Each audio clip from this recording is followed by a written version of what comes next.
यसलाई म अत्यन्तै सकारात्मक रूपमा लिन्छु।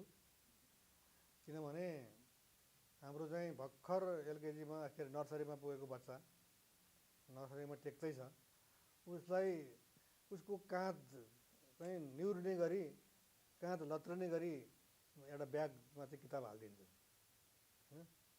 मैले सुनेको अस्ति एउटा न्युजमा मैले हेरेको थिएँ, जापानमा 5 सम्म किताबै हुँदैन, अरू आउट नलेजहरू सिकाइन्छ, व्यावहारिक कुराहरू सिकाइन्छ। अनि अहिले भनौँ न, अहिले हाम्रो प्रधानमन्त्री बालन शाह जति बेला चाहिँ उहाँ मेयर हुनुहुन्थ्यो, त्यति बेला पनि उहाँले शुक्रबारको दिन चाहिँ अब किताब चाहिँ नलिकन आउने।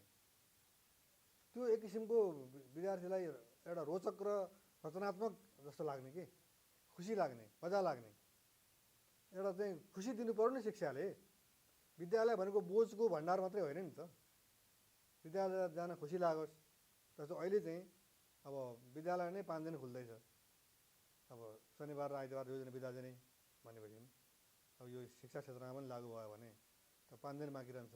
अब 5 दिनमा 3 दिन पढाउने, 2 दिन चाहिँ अरू रचनात्मक काममा लगाउने भने एकदम राम्रो कुरा हो। यो मौलिक कुरा हो, यसले नेपालको शिक्षामा सुधार गर्छ। बरु सँगसँगै बालन सरकारले नैतिक शिक्षामा बढी जोड दिनुपर्छ। नैतिक शिक्षाको अभावमा नै त्यो यसको निरन्तरता आइरहेको हुनाले यहाँ बलात्कार, चोरी, डकैती, हत्या, हिंसा बढेको हो क्या। नैतिक शिक्षा दिएको भएदेखि उसलाई मनमा चाहिँ यसो गर्नु हुँदैन, यसो गर्यो भने पाप लाग्छ। हिजो पाप धर्मको डर थियो, पापको डर थियो, आज पापको डर कसैलाई पनि छैन। र त्यो चाहिँ नैतिक शिक्षा मार्फत दिन सकिन्छ।